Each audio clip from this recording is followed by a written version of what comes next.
up to the outside stall.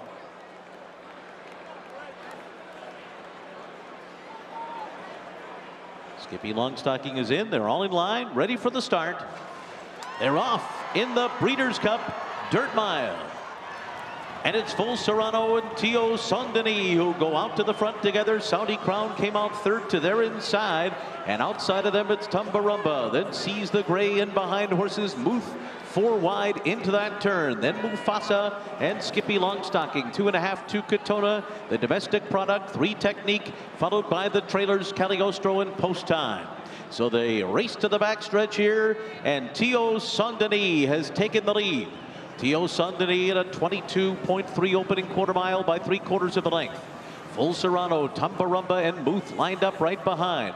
Then on the rail, Saudi Crown and Sees the Gray alongside.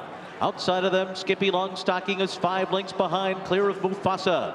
And then Domestic Product, Katona with 9 lengths to make up past a half mile as they enter the far turn, and that was 45.47 seconds. So Tio Saint-Denis at a brisk pace with 3 furlongs to go, trying to hold on to this lead from Full Serrano.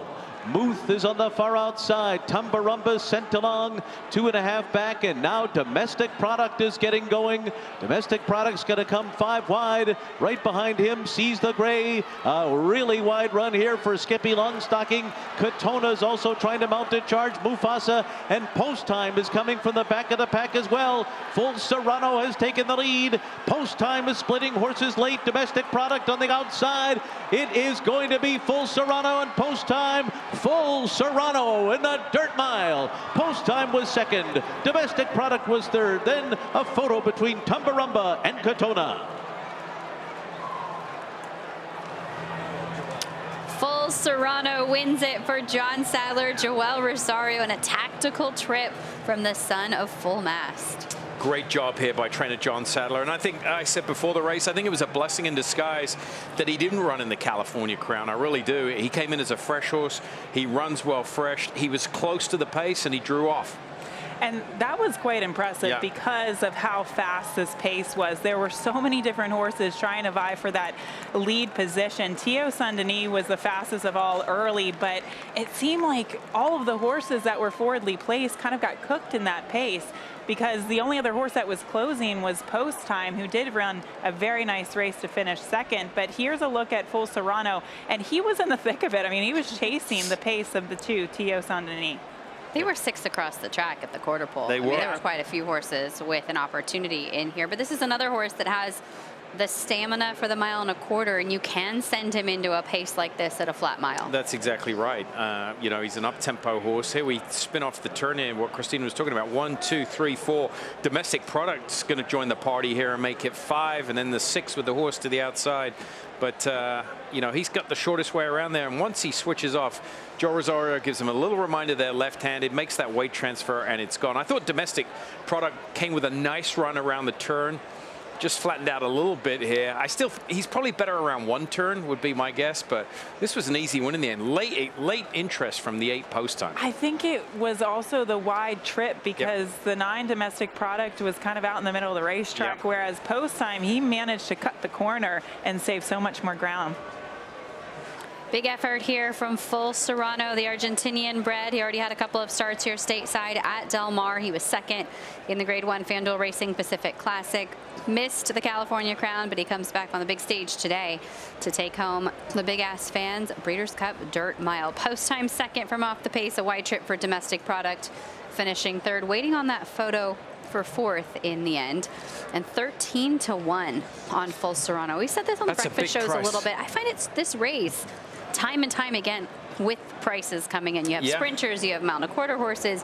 It's one of the more difficult races to handicap. Yeah, and this horse lightly raced, but like we said, out here, if you're based out here on the West Coast, he's always been an excellent workhorse. John Sadler talked about that. And so the race gods always pay you back. Look, he couldn't get to run in the California Crown. What Dan's done with Straight No Chaser, being patient, it might seem painful at the time, but it always, the racing gods take care of you. You have to keep focusing on the end goal. Yeah. I mean, even to that point, think about a horse like Sierra Leone and how frustrating it's been for the Connections, Right. losing the Derby, losing all of these classic races this season, and then taking the year-end honors here. So they just posted it, 38974 across the board. That photo for fourth goes to the 7, huge price on Tumbarumba, and then the 4 Katona checking in 5th. It was quite a scramble for home, but I think everybody maintaining their paths pretty clearly. Didn't affect the winner. He was clear. He was in the inside, but you see the 8 just drifts out a little bit there. I don't know whether it affected the result, but I think he just had he was flying home so fast that he was kind of all over the racetrack, but I don't know. I don't think that there's anything bad about that. Nice little gesture there from Sheldon Russell to Joel Rosario across the wire. Full Serrano, your winner for Hronis Racing of the Big Ass Fans Breeders' Cup Dirt Mile. We'll be back after prices.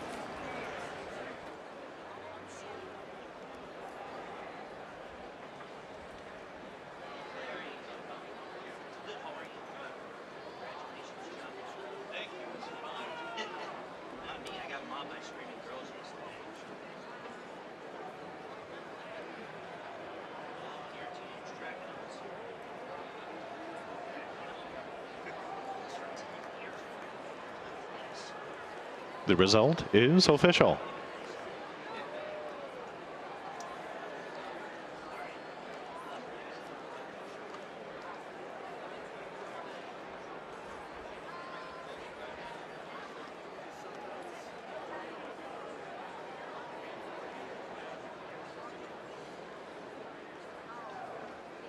Yeah, now entering the winner's circle is the official winner of today's Big Ass Fans Breeders' Cup Dirt Mile, number 3, Full Serrano. He's a 5-year-old dark bay or brown horse by Full Mast from Serra do Mar by Jumpstart. He was bred in Argentina by Haras Gran Muñeca. The winning owners are Hronis Racing. Winning trainer is John Sadler, and the winning jockey, Joel Rosario.